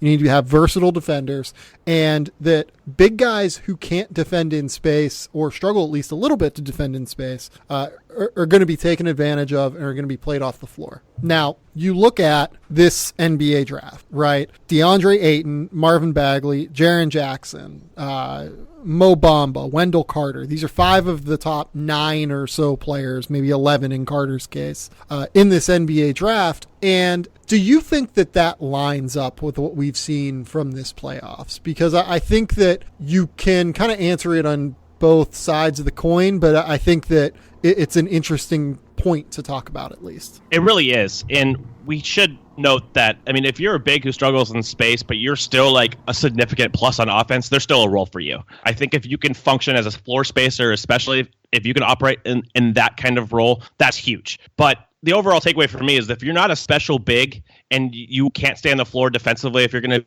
be a liability there and you're not bringing enough value offensively. So I'm talking about Hassan Whiteside, for example, who's not quite good enough offensively outside of being a dive guy. And the skill-wise, he's not a good passer. He's not a great post finisher. He's fine there, but you're not going to run your offense. We know that in the NBA playoffs. Nobody's running their offense probably through the post to score. That is a tough sell. And that ties into someone like Bamba, who I'm not sure is ever going to be good enough offensively. Hypothetically, conceptually, he can shoot, but I'm not sure if he's ever going to be able to actually be able to shoot, if you know what I mean. It's more like he's kind of a fake shooter. We'll see if he materializes. He has a chance. I'll say that. He has touch. We'll see how he expands his range, but there's more risk with someone like him that I think probably gets credit for in a playoff setting, where that's the kind of guy you can play off the floor unless he becomes Rudy Gobert, right? Defensively. Yeah. Then it's fine. Then it's fine. Then he can survive. But there's just more risk with a guy like that. Yeah, no, in Bamba's case, I think that this has been something that I've kind of baked into my analysis all year, and why I have not had him at number 3 on my board, while other people have. I've had him closer to 7 or so, and it's because of the risk that goes into that with him offensively. Defensively, I don't think we have a whole lot to be worried about unless he just can't put on weight. I think he can. These guys just tend to put on weight when they get to the NBA, and his frame looks like he can put on a decent amount more weight and be able to anchor inside and rebound and handle everything he has to on the glass. But, you look at a game like Hassan Whiteside, or even in Philadelphia's case, Amir Johnson. You look at the way the Warriors took advantage of Pau Gasol and LaMarcus Aldridge. You look at the fact that Jonas Valanciunas only played 23 minutes. You look at the way that Marcin Gortat, who is one of the best screen setters and divers in the NBA, really, really struggled against Toronto in that game. Yusuf Nurkic really struggled against Anthony Davis in that game. It's becoming more and more difficult to have big-bodied big men who don't space the floor and don't defend in space in games. Exactly. And we go through some of the guys in this draft. DeAndre Ayton at least is going to make you pay offensively. Inside, he's going to be able to finish over the top. He's just too damn big. You can't. And he can defend in space. And he can move. Yes. Exactly. I think that's his selling point. Jaren Jackson's the guy I trust the most, of course, in a playoff setting, just because he can space the floor and he brings both space defense, rim protection, and elite level team awareness. I think that's also important for bigs, is to be able to react quickly. Marvin Bagley is going to make you pay offensively if you get a switch onto a smaller guy. He has the mobility. His biggest selling point defensively is he, out of all the bigs, probably has the best mobility to stick with guys on switches if he ever refines his technique. But off ball, you worry about him being like a Jabari Parker kind of player, honestly, for me at least. And then Wendell Carter, of course, has definitely a better athlete as far as fluidity. But yeah, just as far as IQ, I worry a little about Bagley off the ball. And you get to Wendell Carter, who has space defense issues. I think he's a little bit better than maybe the consensus does as far as his ability to slide, but definitely not a guy who's going to switch and contain anybody. That's where he's going to struggle. So all of these guys have weaknesses, but something we talked about off air is all these guys also have special capabilities. They have special abilities potentially in the league. They're not just run-of-the-mill big men. And I think you can still take these guys in the lottery because they have special qualities. And I will say I'm a little bit worried about Carter.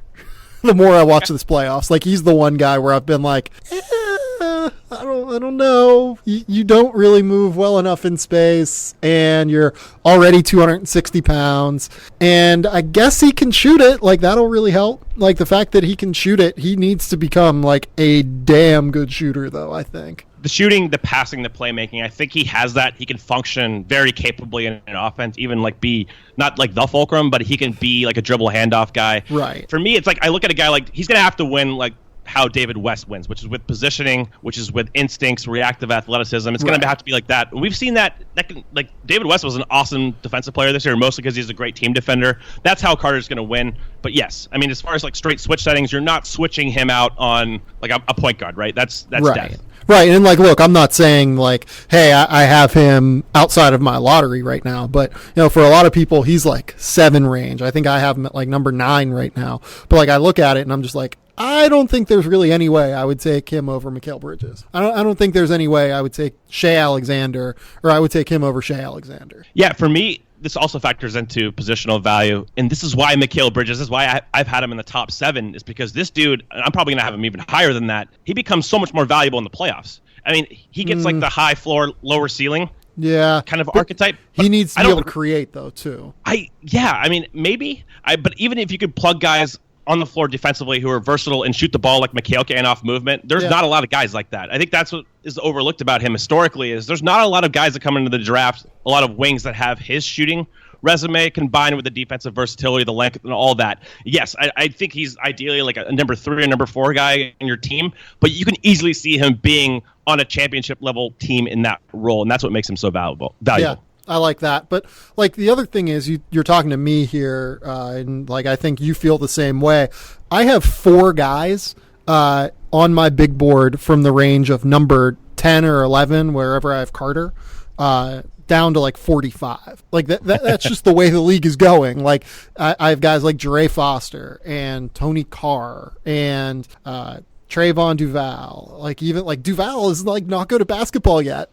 And I still think that he's probably worth taking over Chimezie Metu and Mo Wagner at this stage, just because finding guys like him, like Elia Kobo and Josh Okogie and Jalen Hudson, like Brandon McCoy dropped 19 points and 10 rebounds a game this year as a freshman at UNLV and was a 5-star recruit coming out of high school. I'm not going to have him in my top 50 because he hasn't shown an NBA skill set yet. I was going to use McCoy, too. That was the example I was going to go to. I totally agree. If you don't project, I mean, I even have some trepidation about Robert Williams, honestly. I think he can survive in space for sure. He moves well enough defensively, but offensively, like, what is he really bringing you? What is he really bringing you that's super valuable? I mean, he can pass. I think his passing's underrated. It's not, like, elite, and he's a diver. He's not going to space the floor. Like, why he's been like top 20, top 25 to me this year, not lottery for the most part. Yeah, I agree. I have him late teens right now. You could easily convince me early 20s, depending on who ultimately declares. But that's the kind of thing we're talking about. I think Jonte Porter can be good enough offensively to offset some of the defensive weaknesses. I don't see that for Robert Williams. I don't see how he adds. Like, Porter can at least shoot. He's got my favorite shot mechanics in the draft. He can pass at a high level. He can make decisions. Like, I don't know what the case is for Robert Williams to the same extent watching these playoffs and being like, okay, you can easily like play this guy off the floor. If nobody's going to value him that heavily, I mean, as a dive threat, he's fine. Of course, he's got the ridiculous, lob catch radius. But how valuable is that when you're not bringing another skill set to the table? Yeah, no, I'm 100% right there with you. The last thing I want to talk about with you is the Nike Hoop Summit. Let's just kind of run through what you thought of some of the players at Hoop Summit. This was your first time seeing a lot of these guys, right? Correct. Yeah, I came in kind of a clean slate. Really wanted to see Anthony. Is it Simmons or Simons? Simons. Simons. Okay. I really wanted to see him, and of course he backed out and is not going to practice and pretty much showcase his skill set. The rumor is, what I suspected is that he doesn't have great feel, and at his size, people are going to view him as a point guard, and if they find out he's an undersized scoring guard, that's going to reduce his value. That's what he is, overall, by the way. Yeah, that's what I suspected. That's how I was approaching him. My overall takeaway from 30,000 feet about the Hoop Summit, which is a great event, is people have to adjust their expectations for this 2019 draft. It's not anything near what we've seen in 2018, 2017. It rivals more 2016 in terms of depth as far as valuable players, but I don't think it has a Ben Simmons transcendent talent in it. RJ Barrett, for my money, was the best player there by a pretty considerable margin as far as consistent mental approach. Like, he at least gives a fuck on the floor and in practice. So I like him. He's developed a little bit as a shooter. He's refining his skill game. There's still a long way to go as far as his ball handling. When you get into his body, he struggles. But if you give that dude any kind of open lane or any kind of space where he can see it, you're done. Like, he's getting to the rim and he's finishing through contact. He's finishing over the top. So I was impressed with RJ more in terms of mentality, but the class overall is, we need to adjust expectations because it's not going to be the same as what we've seen recently. Yeah, I mean, RJ has great feel. And he has incredible scoring instincts, and he plays with a high motor, and he has a very, very refined game as a scorer and as a shot creator. He can change directions. He can change pace with the best of them. Like, the popular, like, negative comparison for him has been Shabazz Muhammad, and I'm just like, no, like, he has actual feel for the game, and he's 2 years younger right now than what Shabazz was in high school. So, no, I don't agree with that at all. I think he's a legitimate potential number 1 overall pick in a normal draft. Like, that's where I'm at with him. And, you know, the guy that every other NBA draft prospect or NBA scout gets excited about is Cam Reddish. 6'7", 7-foot wingspan, has all the skill, all the fluidity, all the body control in the world. He just has never cared. From the 5 or 6 times that I've seen him, and from what I've heard at McDonald's, from what I've heard at Hoop Summit, he just does not play with a consistent drive. He doesn't play with consistent motor. That's what Duke has to bring out of him if he wants to be the guy at Duke. I don't think I've ever been as frustrated with a player as I was with him at the Hoop Summit. You see the physical talent. He for one, he measured at 6'9". I don't think he's 6'9". I think he's more 6'7", like you noted. But man, the frame, the skills, he makes everything look so easy. He's really smooth. He's not like a dynamic athlete. He's more of like a fluid one. But I mean, he makes everything look so damn easy. But at the same time, yeah, he should be a number 1 overall pick or a number 2 overall pick. Just straight up based off of talent, he is that gifted, no question. He's more skilled than RJ is at this juncture, in my opinion, as far as a shooter, dribbler. Like, he just looks more fluid, but he doesn't care. Like, and that's the only thing I can take away from his game watching him for the most part is, like, he doesn't have that killer instinct. Like, this is my 3rd Hoop Summit as far as attending practices. The first year, you know, the energy changed when Josh Jackson got there. That just flipped the switch. Tatum started competing more. Like, the entire environment changed. Last year, they had Sexton, who was just a maniac, and he was always competing. You had that instilled in the rest of the guys. This year, nobody pushed Cam. They just didn't have the surrounding talent. Of course, with Zion Williamson out, Romeo Langford didn't play due to injury, and nobody pushed Cam, and he was kind of the most talented guy, and he did not set the standard high as far as energy in practices. We're just dead. And like, their hardest playing player was David McCormack, who's the center who's going to Kansas, and he doesn't have the pedigree. Like, he's not a perimeter player. He's not like the high profile guy. So it was just really disappointing to see Cam's approach, and in the game it didn't really change either. Like, he kind of just checked out, and that was the same as in McDonald's. He didn't really pop for me in McDonald's either, outside of like a nice pocket pass. He ended up with 9 assists, but it was like, the guy's sleepy, man. Yeah, he is an unbelievable physical talent. He really should be like the number 1 player in this class, but I don't think you can have him there right now. The thing that sucked about Hoop Summit this year, for your sake, was that you didn't get to see Zion, you didn't get to see Romeo, and you didn't get to see Nasir Little. Romeo and Nasir are the 2 guys that I really like in this class that I think can hopefully push this draft class up just a little bit of a level. Like, I think Little's going to be a top 3 freshman in college basketball next season. Romeo, depending on where he goes, he's going to be a scorer regardless. The guy just gets buckets. He has such a refined offensive scoring game. Beyond Romeo, though, and looking for like lead-ish combo guards, this is a weak class, in my opinion, in terms of high-end talent. I would probably point to Quentin Grimes is my favorite guy in this class. You got to see him this weekend. I think he's just a very good athlete. He has a very good approach to the game. He can pass a little bit. He has great scoring instincts, and the jump shots coming along at least. What did you think of Quentin Grimes? I mean, all week in practice, people would always ask after practices, like, who impressed you? And really, for a lot of us, it was like not really anybody in the USA practices. But I would always point to Grimes. I was like, I guess Grimes, he showed some flashes of feel. You know, I like the fact that he has a high release, and he's one of the only guards in the class that I've seen that does at the top of his forward. Instead of like Garland, I like several aspects of his game, but he's got a low release point. I think that's going to hinder him at his size. But Grimes, every year, just for context, on the Thursday night before the game, there is a USA scrimmage versus a select team. This year is against, I can't remember what they're called, a Portland-based team that had the USC commit Porter, who Kevin Porter. played, of course, at Rainier Beach High School. They had Kevin Porter, who is, by the way, that dude is freaky skilled and like talented. Like he's got a ton of on-ball creation. He was actually the most impressive player offensively in that scrimmage. Wow, like the footwork, the pull-up jump shooting. He's kind of a black hole, but man, that guy he's fun to watch. But just he's awesome. In that game, we were looking for more instincts. You can't really see the instincts and the feel stuff that much in drills the way the USA was practicing, which is mostly like zone offense looks. And like Grimes was the guy. He was the guy that popped the most on both sides of the floor as far as overall feel. Like defensively, he was getting in passing lanes, fast hands. Athletically, it was there. He's not like ultra quick twitch, but he has enough athleticism there. And then offensively, he was making nice get pass reads. He was just playing within the scheme of the offense, and he was, executing some drop-offs and pick and roll. So he really popped for me. He was noticeably the best guy. But then you look at his dimensions. He measured in at 6'5" with a 6'7" wingspan, 205 pounds. Not great as far as length, not great as far as he's not like, a top-shelf athlete. But in this class, I look at him and I'm like, he's probably going to be a lottery guy for me. I don't know like how many guys that I've seen are better than him. When he was the most impressive player all week to me in USA practices outside of Garland. Let's talk about the world team. RJ Barrett's obviously ridiculous. The guy who was always popped every time I've seen him is Josh Green, 6'6" kid out of Australia who's playing at IMG right now. What do you think of Josh? He was the guy who popped instincts-wise for the world team. I mean, his off-ball defense, he's a playmaker on defense. He gets into passing lanes. He's disruptive. He's a really smooth gliding athlete with a projectable shot who also can pass a little bit. Some of it's premeditated reads. He had a couple turnovers because teammates knew he was going to pass like a cross-court skip on the baseline, a couple turnovers there, but I liked him. I liked him all week, and I'm not sure if I completely buy the shot yet as far as being like high level, but it at least looks workable. So he's definitely the guy, along with Jalen Horde, on the world team after Barrett that impressed me most. Yeah, Horde is a 2019 draft prospect. Green is a 2020 draft prospect right now. What did you like about Horde? From what I know, 6'8", 7'1" wingspan. I saw him last summer at AAU stuff, but didn't really like get a chance to really see like a ton of him. Mentions the NBA body outside of RJ. He's the guy. I mean, of the world team, he just looks physically like an NBA player.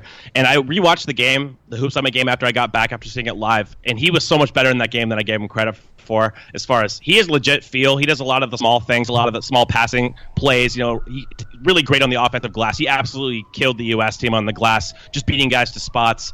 He has a projectable shot as well. It looks pretty smooth mechanically. He's going to have to shoot, but I can easily see him being like a 3-4 combo forward kind of guy in the NBA. Not sold on the defense yet as far as quickness. He didn't pop there, so I'm going to look at his defense more this year. He's going to Wake Forest, of course. So I was impressed with him, though. I think the feel element is there with him. He has the basketball intelligence, the passing, the skill level to potentially matter offensively. We'll just see how good the defense is this year. The last guy I want to ask about is Charles Bassey. He won MVP of Basketball Without Borders. I think controversially, I do not think he should have won that award. He's a top 5 prospect in his 2019 recruiting class.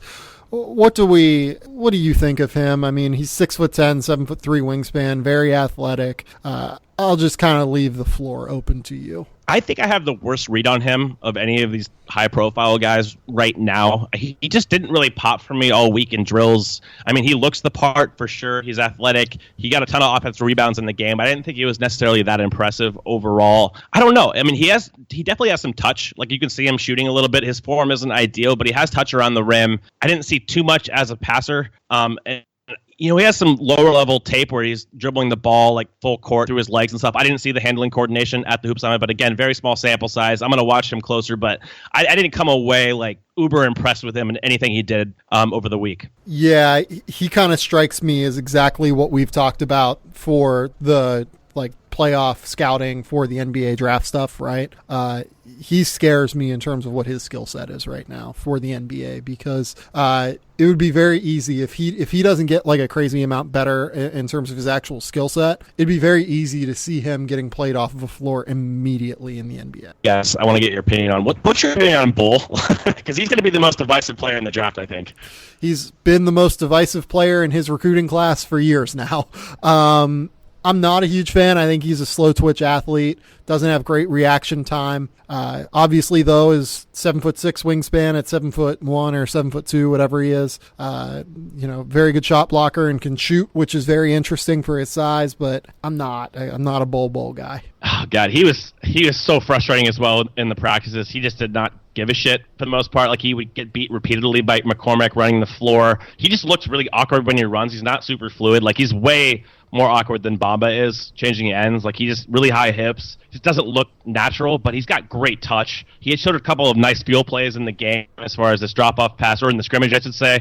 He's intriguing. The low release point, like, is a problem for some of the kind of shots he'd need to take. Like, he's not a pull-up threat because he can't shoot like with a high release. I think you can easily contest his shot, but in like pick and pops and spot ups, I think that he has the touch to extend to NBA 3 in time. It just comes down to the frame, and I completely agree with you about the reaction time. I mean, he was so slow getting there so much of the time I saw him play, and he can negate some of that, of course, with the length. Like, he was blocking shots on the way down from his jump. He would time it even poorly, but he's so long that it's so impactful at this level of play. But man, like, I look at him, and I think there's a legitimate fraction of me that thinks that he's not an NBA player. Is that crazy? I think he plays in the NBA. I just don't know if he's a difference maker. Yeah, I just, like, 222, his build, I just, like, when guys get into his body, again, really high waist, so you can really take out his legs. I think that's going to be a huge problem. Yeah, I agree. No, I totally agree with that. He's just, like, fine to me. Like, the fact that he's fourth in this recruiting class for, like, the composite is crazy to me. Like, I would rather have Romeo, Nasir Little, Trey Jones, Quentin Grimes, Keldon Johnson, like, you know, all these guys. Like, I don't think he's the best recruit in his class. I think Louis King is probably a better basketball player than he is. So, I don't know. Maybe I'm crazy. Yeah, I would have, speaking of Nasir Little really quick, I would have him number 2 right now on my board entering the year. Zion 3, but that's all pure intrigue because I haven't seen him in person. But just, can you sell me on Trey Jones? Because he is someone that just did not impress that much over the week of practices. I know his game isn't really tailor-made for an all-star event, but even in practices, like, what is the allure with him outside of maybe like decision-making? I mean, he's not like a crazy NBA prospect. He's kind of a carbon copy of Tyus. He's a very good decision-maker, plays hard, and knows exactly where to get guys on the floor. To me, that's a very, very good basketball player in college, and he will be a very good, you know, pro somewhere. I don't know if he'll be an NBA player. We'll see.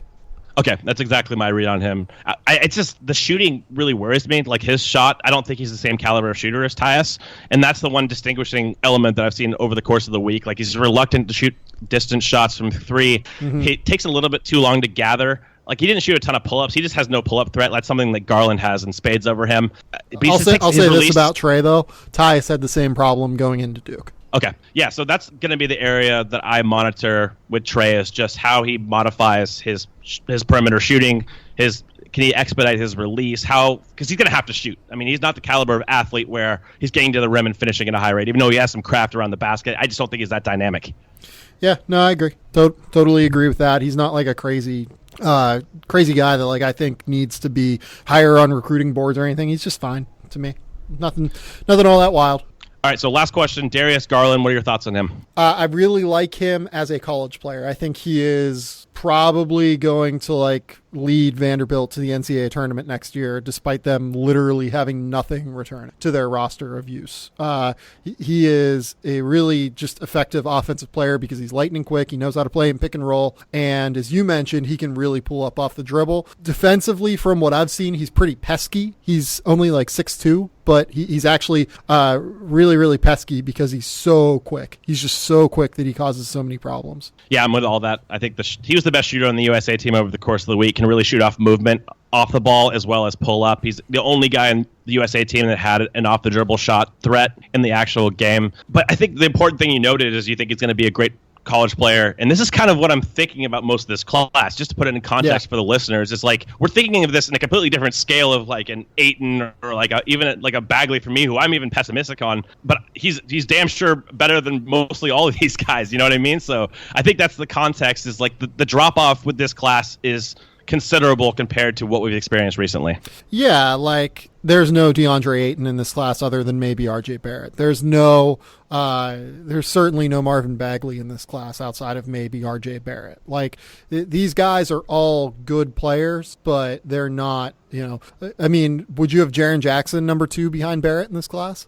I might even have him 1. We'll see how Barrett progresses this year, but that's a definitive argument for me. Yeah, like Michael Porter, I would imagine, because you're higher on Porter. Like, you'd probably have him higher. Here's one, because I know you're lower on this guy. Would you have Colin Sexton at 2 in this class? Oh, man, I would still take Nasir Little from what I've seen, but again, I need a bigger sample to kind of formulate those opinions, but it wouldn't be crazy to me, and that's a scary thought. Yeah, like I would probably have Sexton in the top 3 of this class. I would imagine. Maybe top 4, because I do really like Little as well. Cole, let's get out of here. Tell the people where they can find your work. As usual, on thestepien.com, I will have recap articles from all the practices I attended for both the USA and World Team up earlier this week. I will also try to finish that Luka piece eventually. And continue to listen to this podcast. This has been the Game Theory Podcast. Please remember to rate, review, and subscribe on iTunes. We're going to be doing 2 to 3 times a week throughout the rest of the playoffs. A lot of NBA playoff stuff, a lot of NBA draft stuff as we continue to get closer to that. Yeah, that's about all I got for you. So until next time, we will talk soon. Bye.